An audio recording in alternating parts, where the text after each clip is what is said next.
Ayan, ang advokasya po kasi ng vendor party list ay tulungan iangat ang bawat maninindang Pilipino. So, yun po. Magtatayo kami ng kooperatiba para na kung saan mas hindi mahirapan lumapit yung bawat maninindang Pilipino.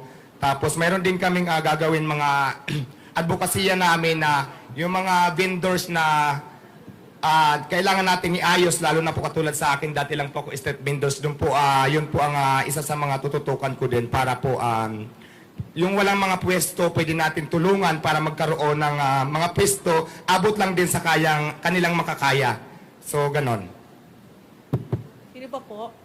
Meron pa magtatanong? Wala na. Sa ABS-CBN po may magtatanong.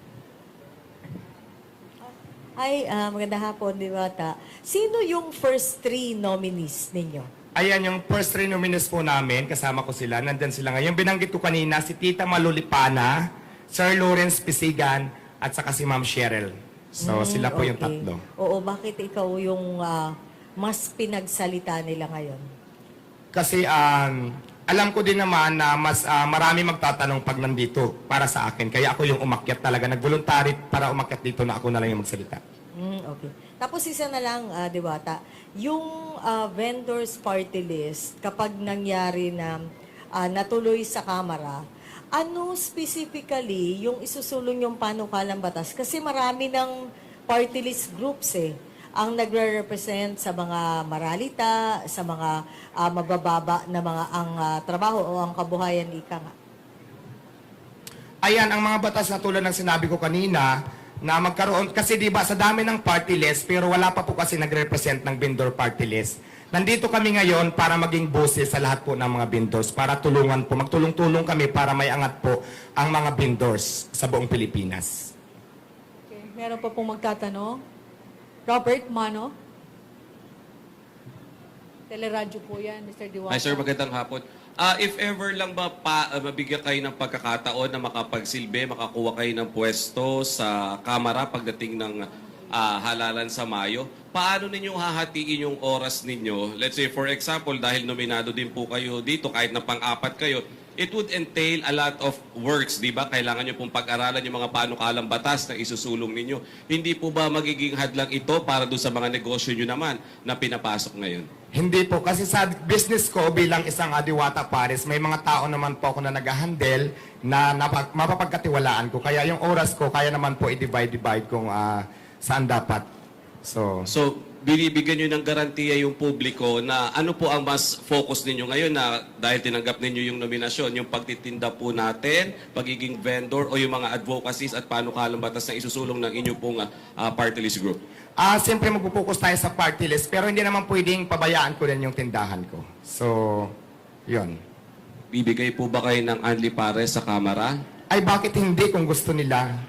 Mag-a-unrice tayo doon at free soft drinks pa. Okay, thank you. May question pa siya sa likod. Thank you. Hello po, good afternoon.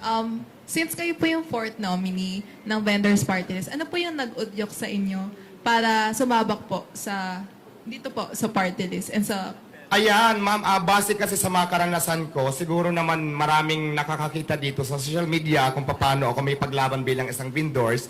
Noong nakilala ko po si Vendor Party List, talagang hindi ako nag-atubili na sumama sa kanila para ipaglaban ang karapatan ng bawat maninindang Pilipino na ang intensyon lang naman namin ay mabuhay ng patas na ito lang yung kaya namin gawin.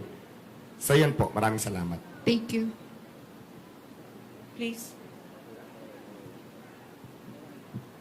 Sir, good afternoon po. Amor Santos po from Newswatch. Sir, ano po sa tingin niyo yung magiging bentahe po ninyo sa pagtakbo ninyo sa halalan? Considering na tama po ba, first time po ninyo nasasabang Yes, politika? first time po. Ano po yung parang mai-offer nyo na bago sa publiko para makumbinsi po sila na bumoto para sa vendors party list? Ayan po, kasi ang advocacy talaga ng vendor party list para po sa lahat ng vendors, para nga tulungan yung mga vendors, yung mga nagtitinda, kasi di ba pag vendors tayo, importante talaga yung puhunan.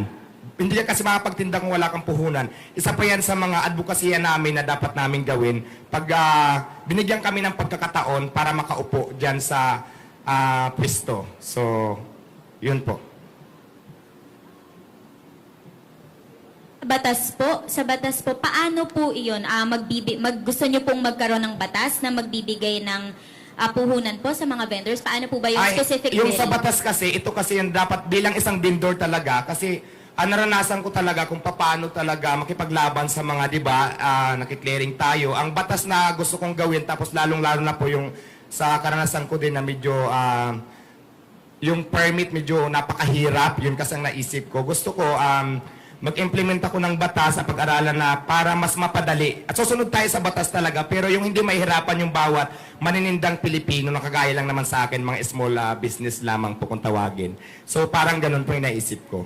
Tapos yung tulungan yung mga vendors na, di ba, yung iba sabi ko nga, yung mga nasa kalsada, ayusin natin na hindi naman dapat yung basta na lang kukunin yung mga paninda, di ba, kasi lahat naman yan pinaghirapan, yung iba niya inutang pa yung puhunan. Isa pa yan sa mga naisip ko na gagawin ko para makatulong sa bawat manindang Pilipino. Okay, thank you. Last question, please. Sige, ha. Yung nasa dulo na girl. Papas lang po ng microphone. Question lang po, paano niyo po nakilala ang vendors party list? At kayo po ba ay voluntary na sumama po na maging fourth nominee or inimbitahan po kayo? Voluntary po akong sumama kasi last year ko pa silang nakilala, tapos yun nga napag-usapan namin regarding sa vendors. Ako mismo yung voluntary sumama kasi gusto ko din talaga, tulad ng sinabi ko kanina, na magkaroon ng boses yung bawat maninindang Pilipino para ipaglaban din naman yung karapatan ng bawat manininda. Kaya po sumama ako ng kusa sa kanila para mag-volunteer. So yun po, ma'am. Maraming salamat. Maraming salamat. Okay, sino pa po? Sir, isang question lang. Can you tell us ng background lang po ng vendors party list? Kailan po siya finorm? Ayan, yung vendor party list po, Samahan ng Manindang Pilipino. Nag-umpisa ito nung June 24, 2022. Tapos na-register namin ito nung January 10, 2024. So, yun. Doon po nabuo ang samahan namin.